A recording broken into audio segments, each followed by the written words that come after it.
Sir നമസ്കാരം. Okay. Sir, നിലമ്പൂരിൽ ഇപ്പോൾ അൻവർ പറഞ്ഞുകൊണ്ടിരിക്കുന്നത് വോട്ടുകളൊക്കെ സ്വയംഭൂവായിട്ട് വരും എന്നുള്ള സ്റ്റേറ്റ്മെൻ്റ് ഒക്കെയാണ് വന്നുകൊണ്ടിരിക്കുന്നത്.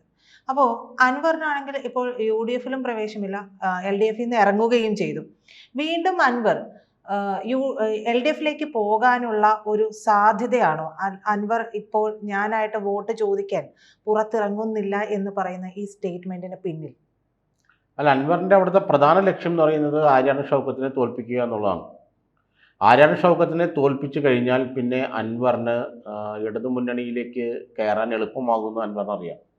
കാരണം പിണറായിയുടെ ഒരു പ്രസ്റ്റീജ് മത്സരമാണ് ഈ സ്വരാജിനെ മത്സരിപ്പിച്ചതും നിലമ്പൂർ ഉപതെരഞ്ഞെടുപ്പും. നിലമ്പൂർ ബൈ ഇലക്ഷനിൽ CPM സ്ഥാനാർത്ഥി സ്വരാജ് ജയിച്ചാൽ പിന്നെ മൂന്നാം പിണറായി ഭരണം എന്നുള്ളതിൻ്റെ പ്രചരണം അവിടെ ആരംഭിക്കുകയാണ്. വലിയൊരു കോലാഹലത്തോടെ ആ പ്രചരണത്തിന് തുടക്കം കുറിക്കും. അപ്പോൾ അതുകൊണ്ട് തന്നെ ആര്യാടൻ ഷൗക്കത്ത് തോൽക്കേണ്ടത് പിണറായിയേക്കാൾ ഒരുപക്ഷെ PV അൻവറിൻ്റെ ആവശ്യമാണ്. അതുകൊണ്ട് തന്നെ അവസാനത്തെ കൈയായിട്ട് ഈ സ്വരാജിനെ എങ്ങനെയെങ്കിലും ജയിപ്പിച്ചെടുക്കുക എന്നുള്ള ഉദ്ദേശം ഒരുപക്ഷെ അൻവറിൻ്റെ മനസ്സിലുണ്ടാകും. കാരണം തന്നെ അവഗണിച്ചുകൊണ്ടാണ് UDF സ്ഥാനാർത്ഥി പരാജയപ്പെട്ടതെന്നും താൻ പറഞ്ഞ സാള് നിർത്തിയെങ്കിൽ VSJ നിർത്തിയെങ്കിൽ UDF സ്ഥാനാർത്ഥി അവിടെ വിജയിക്കുമായിരുന്നുവെന്ന് കാണിച്ചു കൊടുക്കേണ്ടത് അൻവറിൻ്റെ രാഷ്ട്രീയ നിലനിൽപ്പിന് അത്യന്താപേക്ഷിതമായ കാര്യമാണ്. അതുകൊണ്ട് തന്നെ UDF സ്ഥാനാർത്ഥി ആര്യാടൻ ഷൗക്കത്ത് അൻവറിൻ്റെ പരമ്പരാഗത ശത്രുവായ ആര്യാടൻ ഷൗക്കത്ത് പരാജയപ്പെട്ട് അവിടെ സ്വരാജ് ജയിക്കേണ്ടത് അൻവറിൻ്റെ രാഷ്ട്രീയ നിലനിൽപ്പിന് അത്യാവശ്യമാണ്. അങ്ങനെ വരുമ്പോൾ അൻവറിന് വീണ്ടും ഒരു പാലം, സ്വരാജ് ജയിക്കുകയാണെങ്കിൽ വീണ്ടും ഒരു പാലം പിണറായിട്ട് ഇടാമെന്നാണ് അൻവർ കരുതുന്നത്. അത് വളരെ ബുദ്ധിപരമായ നീക്കം തന്നെയാണ്. പിണറായിട്ട് വീണ്ടും ഒരു പാലം ഇടാനുള്ള ഒരു കാര്യങ്ങളെല്ലാം അവശേഷിപ്പിച്ചുകൊണ്ടാണ് അൻവർ അവിടുന്ന് പടിയിറങ്ങിയത് തന്നെ. തിരിച്ചു പോകാനുള്ള സംവിധാനങ്ങളും കാര്യങ്ങളെല്ലാം അവിടെ ഒരുക്കി ഇപ്പോഴും അൻവർ വച്ചിട്ടുണ്ട്. അൻവറും പിണറായിയും തമ്മിൽ അങ്ങനെ ഒരു നേരിട്ടുള്ള ഏറ്റുമുട്ടൽ ഉണ്ടായിട്ടുമില്ല. അല്ല, അൻവർ പക്ഷേ ഇറങ്ങിയതിന് ശേഷം പലതവണയായിട്ട് പല കാര്യങ്ങളും വിളിച്ചു പറഞ്ഞിട്ടുണ്ടല്ലോ. ഈ ADGP MR അജിത് കുമാറിൻ്റെ കാര്യങ്ങൾ ഉൾപ്പെടെ. ഇപ്പോൾ അൻവർ വിളിച്ചു പറയുന്നത് LDF കാര്യം മാത്രമല്ല, UDF പ്രവേശമില്ല എന്ന് കേട്ടതോടുകൂടി UDF പറഞ്ഞുകൊണ്ടിരിക്കുന്നു. അൻവറിൻ്റെ നാക്കിന് സത്യത്തിൽ നാക്കിന് എല്ലില്ല എന്ന് പറയുന്നത് സത്യത്തിൽ അൻവറിൻ്റെ പ്രവൃത്തിയിലൂടെ വ്യക്തവുമാണ്. അത്തരത്തിൽ എല്ലാ കാര്യങ്ങളും വിളിച്ചു പറഞ്ഞ അൻവറിനെ വീണ്ടും പിണറായി തിരിച്ചു കയറ്റുമോ? അത് വീണ്ടും തിരിച്ചു കയറ്റുമെന്നല്ല, ഒരു പക്ഷേ അൻവറിനെ ഏതായാലും രാഷ്ട്രീയം ഉപേക്ഷിക്കാൻ പറ്റില്ല. അൻവറിന് UDF പ്രവേശനം ഇല്ല എന്നുള്ള കാര്യം ഏറെക്കുറെ ഉറപ്പായി. VD സതീശനുള്ള കാലത്തോളം അൻവറിന് UDF പ്രവേശനം ഇല്ല. VD സതീശൻ UDF ഒരു നിയാമക ശക്തിയാകുന്ന കാലം ഇനിയും തുടരാനാണ് സാധ്യത. കാരണം അയാൾ മുഖ്യമന്ത്രി ആയില്ലെങ്കിലും ആയാലും ഒക്കെ VD സതീശൻ നിർണായക UDF ഉണ്ടാവും. അപ്പോൾ അതുകൊണ്ട് തന്നെ ഏറെക്കുറെ UDF വാതിൽ അടച്ചു കഴിഞ്ഞു. ഇടതുപക്ഷത്തേക്ക് ഇനി പിണറായിക്ക് ശേഷമുള്ള അല്ലെങ്കിൽ പിണറായിക്ക് ഈ 2026 തെരഞ്ഞെടുപ്പിൽ മൂന്നാം പിണറായി സർക്കാർ അധികാരത്തിൽ വന്നില്ലെങ്കിൽ CPM ഒരു രാഷ്ട്രീയ മാറ്റം ഉണ്ടാകുന്ന കാര്യത്തിൽ ആർക്കും തർക്കമില്ല. ഉറപ്പായിട്ടും രാഷ്ട്രീയ മാറ്റം ഉണ്ടാകും. ആ രാഷ്ട്രീയ മാറ്റത്തിൽ തന്നെ എവിടെയെങ്കിലും പ്ലേസ് ചെയ്യാൻ പറ്റുമോ എന്നുള്ളൊരു തോന്നലും അൻവറിന് മനസ്സിലുണ്ട്. കാരണം നമ്മൾ കാണുന്ന പോലെ എല്ലാവരും പിണറായി അനുകൂലികളൊന്നും അല്ല CPM വലിയൊരു വിഭാഗം പിണറായി വിരുദ്ധരുണ്ട്. അത് പിണറായിക്ക് അധികാരം ഇപ്പോൾ കയ്യിലുള്ളതുകൊണ്ട് മാത്രമാണ് അവർ നിശബ്ദരായി നിൽക്കുന്നത്. 2026 CPM ഭരണം നഷ്ടപ്പെട്ടാൽ പിണറായി പിന്നെ വിസ്മൃതിയിലേക്ക് പോകുക എന്നർത്ഥം. പിന്നെ പിണറായിക്ക് റോളില്ല. അങ്ങനെ വരുമ്പോൾ പുതിയൊരു നേതൃത്വം CPM വരും. ആ നേതൃത്വത്തിന് താൻ അഭികാമ്യനാകും എന്നുള്ളൊരു വിശ്വാസം അൻവറിന് ഇപ്പോഴും മനസ്സിലുണ്ട്. കാരണം വേറെ ആരെയും അൻവർ ഒന്നും പറഞ്ഞിട്ടില്ല. പിണറായിയെയും P ശശിയെയും റിയാസിനെയും അതുമായി ബന്ധപ്പെട്ട ആളുകളെയും അല്ലാതെ അത് വേറൊരു നേതൃത്വത്തെ MV ഗോവിന്ദനായാലും MA ബേബി ആയാലും ഒരു നേതൃത്വത്തെയും പിണറായി PV അൻവർ അടച്ചാക്ഷേപിക്കുകയോ അവർക്കെതിരെ പ്രസ്താവനകളുമായി റോഡിലിറങ്ങുകയോ ചെയ്തിട്ടില്ല. അപ്പോൾ CPM നേതൃത്വമായി, പിണറായി വിരുദ്ധ CPM നേതൃത്വമായി അൻവർ എപ്പോഴും ഒരു നല്ലൊരു ബന്ധം കാത്തു സൂക്ഷിക്കുന്നുണ്ട്. ആ നല്ലൊരു ബന്ധം പിണറായി മാറിക്കഴിഞ്ഞാൽ കുറച്ചുകൂടെ സജീവമാക്കാൻ അൻവറിന് കഴിയുമെന്നാണ് അൻവറിൻ്റെ വിശ്വാസം. കാരണം CPM അൻവറിന് ഉൾക്കൊള്ളാൻ കഴിയുന്ന ചില ഘടകങ്ങൾ അവിടെ ഉണ്ടെന്നുള്ളത് നമ്മളിപ്പോഴും മനസ്സിലാക്കണം. ഒന്ന്, സംഘപരിവാർ വിരുദ്ധത. അതാണ് അൻവർ ഏറ്റവും അധികം പറഞ്ഞിരിക്കുന്നത്. മാത്രമല്ല, ഈ സംഘപരിവാരി MR അജിത് കുമാറും P ശശിയും ഒക്കെ സംഘപരിവാറുമായിട്ട്, അല്ലെങ്കിൽ പിണറായി വിജയനും ഒക്കെ സംഘപരിവാറുമായി ബന്ധപ്പെടുകയും അല്ലെങ്കിൽ അവരുമായി അന്തർധാര സൃഷ്ടിക്കുകയും ചെയ്യുന്നുള്ള ആരോപണം മാത്രമാണ് PV അൻവർ ഉയർത്തിയിരിക്കുന്നത്. അതല്ലാതെ CPM നയങ്ങളോടോ സ്നേഹപരിപാടികളോടോ CPM ഒരിക്കലും അൻവർ അടഞ്ഞിട്ടില്ല എന്നുകൂടെ നമ്മൾ മനസ്സിലാക്കണം. അപ്പോൾ അവിടെ ഒരു സാധ്യത അവശേഷിപ്പിച്ചിട്ടാണ് അൻവർ അവിടെ നിന്ന് പടിയിറങ്ങിയത്.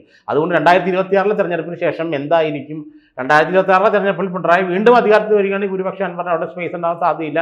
അൻവർ പോയാൽ തന്നെ പടിപ്പുറത്ത് കിടക്കേണ്ടി വരും. പക്ഷേ അങ്ങനെ അല്ല എങ്കിൽ തീർച്ചയായിട്ടും അൻവറിന് അവിടെ സ്പേസ് ഉണ്ടാകുന്നതാണ് ഞാൻ വിശ്വസിക്കുന്നത്. അല്ല, ഇപ്പോൾ പറയുന്നത് പോലെ അൻവറിന് സ്പേസ് ഉണ്ടാവില്ല എന്ന് പറയുമ്പോൾ വീണ്ടും എല്ലാവരും ഉയർത്തിപ്പിടിക്കാൻ ശ്രമിക്കുന്ന ഒരു മുഖം എന്ന് പറയുന്നത് മുഖ്യമന്ത്രി പിണറായി വിജയൻ്റേത് തന്നെയാണ്. അപ്പോൾ അങ്ങനെ വരുമ്പോൾ എങ്ങനെയാണ് ഒരു തിരിച്ചു പോക്ക് LDF വരിക? അല്ല, പിണറായി വിജയൻ മൂന്നാം തവണ അധികാരത്തിൽ എത്തിക്കഴിഞ്ഞാൽ പിന്നെ അൻവറിന് തിരിച്ചു പോക്കെന്ന് പറയുന്നത് അത്ര എളുപ്പമല്ല. പിന്നെ അൻവർ ഒരു പക്ഷേ തിരിച്ചു തന്നാലും പടിപ്പുറത്ത് തന്നെയായിരിക്കും അൻവറിന്റെ സ്ഥാനം. അപ്പോൾ പിണറായി ഇല്ലാതിരിക്കുന്ന, പിണറായിയുടെ ഭരണം ഇല്ലാതാകുന്ന ഒരു തെരഞ്ഞെടുപ്പിൽ മാത്രമേ അൻവറിന് ഈ LDF പഴയതുപോലെ തിരിച്ചെല്ലാം കഴിയുള്ളൂ. രണ്ടാമത്തെ കാര്യം UDF കാര്യം പറഞ്ഞ പോലെ UDF ഈ പറയുന്ന പോലെ അൻവറിനോട് മുസ്ലിം ലീഗിനോടും UDF അൻവറിനോട് താല്പര്യമുള്ള വലിയൊരു വിഭാഗം നേതാക്കളുണ്ട്. പക്ഷെ അവരെല്ലാം നിശബ്ദരാക്കാൻ ഈ സതീശന് കഴിഞ്ഞു എന്നുള്ളത് വളരെ ചിന്തിക്കേണ്ട കാര്യം. കാരണം വെച്ചാൽ സതീശനടുത്ത കൃത്യമായ നിലപാടാണ് മുസ്ലിം ലീഗിനെ പോലും പിന്നോട്ട് വലിക്കാൻ കാരണമായത്. അപ്പോൾ അതുകൊണ്ട് തന്നെ നാളെ സതീശനും നിങ്ങൾ ഓർക്കുക, പിണറായി വിജയനും VD സതീശനുമായിട്ടല്ലാതെ UDF LDF അൻവറിന് വേറെ ശത്രുക്കളും എതിരാളികളും ഇല്ല. അപ്പോൾ അൻവർ ബുദ്ധിപൂർവ്വമാണ് അത് ചെയ്യുന്നുള്ള കാര്യത്തിൽ സംശയമില്ല. കാരണം നാളെ സതീശൻ്റെ ഒരു പിടി UDF അയ്യുന്ന പക്ഷം UDF കടന്നു വരാം. നാളെ പിണറായിയുടെ ഒരു പിടി അയ്യുന്ന പക്ഷം CP ഇടതുപക്ഷത്തുമായി കടന്നു വരാം. അപ്പോൾ അങ്ങനെയുള്ള സാധ്യതകൾ അവശേഷിപ്പിച്ചുകൊണ്ടാണ് അയാൾ രണ്ടിടത്ത് നിൽക്കുന്നത് എന്നുള്ളതാണ് അയാളുടെ തന്ത്രം. അതോടൊപ്പം തന്നെ അയാൾക്ക് പരമാവധി വോട്ടുകൾ സമാഹരിക്കുക എന്നുള്ള തന്ത്രം അയാൾ എടുക്കുന്നുണ്ട്. കാരണം ഒരു 10,000-ൽ കൂടുതൽ വോട്ടുകൾ അയാൾ പിടിച്ചു കഴിഞ്ഞാൽ ആര്യാൺ ഷൗക്കത്ത് അവിടെ പരാജയപ്പെടും. അക്കാര്യം സംശയമൊന്നും വേണ്ട. ഇയാളുടെ വോട്ട് 5,000-നും 6,000-നും 5,000 താഴെ പോകണമെങ്കിൽ മാത്രമേ ആര്യാൺ ഷൗക്കത്ത് അവിടെ ജയിക്കുകയുള്ളൂ. 10,000 വോട്ടിൽ കൂടുതൽ PV അൻവർ പിടിക്കുകയാണെങ്കിൽ ഷൗക്കത്ത് വിജയിക്കാനുള്ള സാധ്യത അവിടെ വളരെ കുറവാണ്. അവിടെ സ്വരാജും നേരിയ ഭൂരിപക്ഷത്തിൽ കയറിപ്പോരും.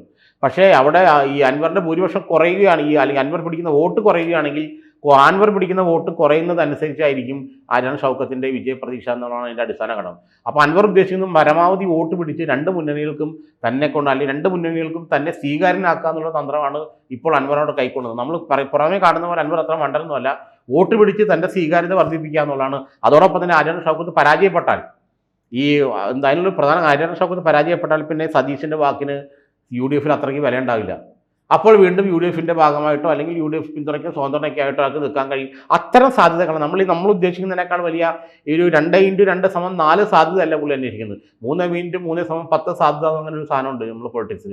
അതാണ് അൻവർ അന്വേഷിക്കുന്നത്. കാരണം അവിടെ അങ്ങനെ സംഭവിച്ചാൽ എനിക്ക് അവിടെ സ്പേസ്, ഇവിടെ ഇങ്ങനെ സംഭവിച്ചാൽ എനിക്ക് ഇവിടെ സ്പേസ്, അത്തരം കണക്കൂട്ടലാണ് അൻവർ ഇന്ന് മുന്നോട്ട് പോയിക്കൊണ്ടിരുന്നത്. ഇപ്പോഴും അദ്ദേഹം മുന്നോട്ട് പോകുന്നത്. അത് പുറമേ നോക്കുമ്പോൾ നമുക്കൊരു ആവറേജ് പൊളിറ്റിക്കൽ അസസ്മെന്റ് നടത്തുമ്പോൾ നമുക്കത് മനസ്സിലാവില്ല. പക്ഷേ ഇന്നറായിട്ട് നമ്മൾ അസസ് ചെയ്യുമ്പോൾ നമുക്ക് മനസ്സിലാവും അൻവറിന്റെ തന്ത്രങ്ങൾ ഈ വഴിക്കാണ് പോകുന്നത്. വ്യക്തികളെ അപേക്ഷിച്ചാണ് അൻവറിന്റെ രാഷ്ട്രീയം. ഇവിടെ VD സതീശനെതിരെ, അവിടെ പിണറായി വിജയനെതിരെ. ഇവർ രണ്ടുപേരും ഇല്ലെങ്കിലോ ഏതെങ്കിലും മുന്നിൽ അൻവർ ഉണ്ടാവും. ഇതാണ് അൻവറിന്റെ കളി. ഇപ്പോൾ പിണറായി ഇല്ലെങ്കിൽ അൻവറിനൊരു സാധ്യത എന്ന് പറഞ്ഞല്ലോ. അപ്പോൾ പിണറായി ഇല്ലാത്ത ഒരു കാലം വരുമ്പോൾ അപ്പോഴാണെങ്കിലും LDF ആലോചിക്കില്ലേ, ഈ പറയുന്നത് പോലെ എന്താ പറയുക, നാക്കിന് എല്ലില്ലാത്ത ഒരു ആളാണ്, എന്തും വിളിച്ചു പറയാം, എപ്പോൾ വേണമെങ്കിലും എന്ത് സംഭവിക്കാം, അൻവർ എപ്പോൾ ഇടയുമെന്ന് പോലും അറിയില്ല. അതുകൊണ്ട് ഒരു മാറ്റി നിർത്തൽ അപ്പോഴും അവിടെ ഉണ്ടാകാനല്ലേ സാധ്യത? അല്ല, പിണറായി ഇല്ലാത്ത കാലത്ത് LDF അൻവറിന് കുറച്ച് സ്പേസ് ഉണ്ടാവും തന്നെ എൻ്റെ വിശ്വാസം. കാരണം പിന്നെ വരുന്ന നേതൃത്വം എന്ന് പറയുന്നത് അവർ പിണറായിയുടെ രീതിയിൽ സഞ്ചരിക്കുന്ന ആളുകളല്ലല്ലോ. അൻവറിനെ ഭീഷണിപ്പെടുത്താൻ വേണ്ടതിൽ എന്തെങ്കിലും വേണം. അൻവറിനെ സംബന്ധിച്ചിടത്തോളം പിണറായി അൻവറെന്നുകൊണ്ട് ഭീഷണിപ്പെടുത്തുന്നത് അൻവറിൻ്റെ ഈ RSS ബന്ധം, സ്വർണ്ണക്കള്ളക്കടത്ത്, ഇത്തരം ആളുകളായിട്ടുള്ള ആ ഒരു അറ്റ്മോസ്ഫിയറിൻ്റെ പുറത്താണ് അൻവർ പിണറായിക്കെതിരെ നിൽക്കുന്നത്. അത്തരം പശ്ചാത്തലം ഇല്ലാത്ത ആളുകളാണ് നേതൃത്വത്തിലേക്ക് വന്നത്. പിന്നെ അൻവറിൻ്റെ ഭീഷണിക്ക് വലിയ പ്രസക്തിയില്ല അവിടെ. ഇപ്പോൾ പിണറായിക്ക് ശേഷം വരുന്നത് വേറൊരാളാണെങ്കിൽ, ഇപ്പോൾ MA ബേബിയോ അല്ലെങ്കിൽ MV ഗോവിന്ദനോ XY ആവട്ടെ, അവർക്കൊന്നും ഇത്തരം പശ്ചാത്തലം അവകാശപ്പെടാനില്ല. ഇത്തരം RSSമായിട്ടുള്ള അന്തർധാര, വിദേശ ബിസിനസ് ബന്ധങ്ങൾ, മറ്റു ബന്ധങ്ങൾ, അതൊന്നും അവർക്കില്ല. അപ്പം അങ്ങനെ വരുമ്പോഴത്തേക്കും അവരുടെ കയ്യിൽ അവരുടെ മുമ്പിൽ ഈ അൻവറിൻ്റെ ബാർഗൈനിങ് പവർ കുറയും. അതേ അവസ്ഥ തന്നെ UDF സംഭവിക്കാൻ പോവുക. UDF ആര്യാൺ ഷൗക്കത്ത് പരാജയപ്പെട്ടാൽ സതീശൻ്റെ അധീശത്വം ചോദ്യം ചെയ്യപ്പെടും. അപ്പോൾ അങ്ങനെ വരുമ്പോൾ പിന്നെ അൻവറിന് വരുന്ന നേതൃത്വം എന്ന് പറയുന്നത് അൻവറിനെ സഹായിക്കാൻ കഴിയുന്ന നേതൃത്വമാണ്. KC വേണുഗോപാൽ, രമേശ് ചെന്നിത്തല, മുരളീധരൻ, ഇത്തരം ആളുകൾ, സുധാകരൻ, ഇവരൊക്കെ ആയിക്കോട്ടെ, ഇവരെല്ലാവരും അൻവറിനെ സഹായിക്കാൻ സന്നദ്ധരായ നേതൃത്വമാണ്. അപ്പോൾ ഈ അൻവർ ഉദ്ദേശിക്കുന്നതാണ്, അവിടെ പിണറായി ദുർബലനായി കഴിഞ്ഞാൽ എനിക്ക് LDF ഒരു സ്പേസ് ഉണ്ടാവും, ഇവിടെ സതീശൻ ദുർബലനായി കഴിഞ്ഞാൽ എനിക്ക് UDF സ്പേസ് ഉണ്ടാവും. ഇത്തരം വ്യക്തികളെ കേന്ദ്രീകരിച്ചുള്ള രാഷ്ട്രീയം മാത്രമാണ് അൻവറിൻ്റെ കൈമുതലായിട്ടുള്ളത്. അതുകൊണ്ട് ഞാൻ പറഞ്ഞത് ആര്യാൺ ഷൗക്കത്ത് വിജയിക്കുകയാണെങ്കിൽ അൻവറിന് പിന്നെ പതിയെ അതാണ് അൻവറിൻ്റെ ബുദ്ധി. ആര്യാൺ ഷൗക്കത്ത് വിജയിച്ചാൽ പിന്നെ UDF പറഞ്ഞേ അധികാരത്തിൽ വരുള്ളൂ. പിന്നെ UDF സർക്കാരായിരിക്കും വരിക എന്നുള്ള ഏറെക്കുറെ ഉറപ്പാണ്. അങ്ങനെ വരുമ്പോൾ പിണറായിയോട് അപ്രസക്തനാവും. അപ്പോൾ അൻവറിന് തിരിച്ച് LDF പോകാം. ഇനി ആര്യാൺ ഷൗക്കത്ത് പരാജയപ്പെട്ടുവെന്നിരിക്കട്ടെ, അപ്പോൾ സ്വരാജ് ജയിക്കുമെന്നിരിക്കട്ടെ, അപ്പോൾ മറ്റേ ഇടതുപക്ഷം മൂന്നാം പിണറായി ഭരണത്തിന് സാധ്യത അവിടെ വരുമ്പോൾ എന്താവും, ഇവിടെ സതീശൻ ദുർബലപ്പെടും. അപ്പോൾ അദ്ദേഹത്തിന് UDF കയറാം. ഇതാണ് പുള്ളിയുടെ തന്ത്രം. ഈ രണ്ട് നേതാക്കൾ ദുർബലപ്പെട്ടാൽ, ഇവിടെ സതീശൻ ദുർബലപ്പെട്ടാൽ അവിടെ പിണറായി വരും, അപ്പോൾ UDF അൻവറിന് കയറാം. അവിടെ പിണറായി ദുർബലപ്പെട്ടാൽ ഇവിടെ UDF മുഖ്യമന്ത്രി വരും, അപ്പോൾ LDF തിരിച്ചു ചെല്ലാം. ഇതാണ് ഇദ്ദേഹത്തിൻ്റെ അടിസ്ഥാനപരമായ തന്ത്രം. ഇത് വളരെ ബുദ്ധിപൂർവ്വം അദ്ദേഹം ഉപയോഗിക്കുന്നു എന്നുള്ളതാണ് ഈ വാസ്തവം.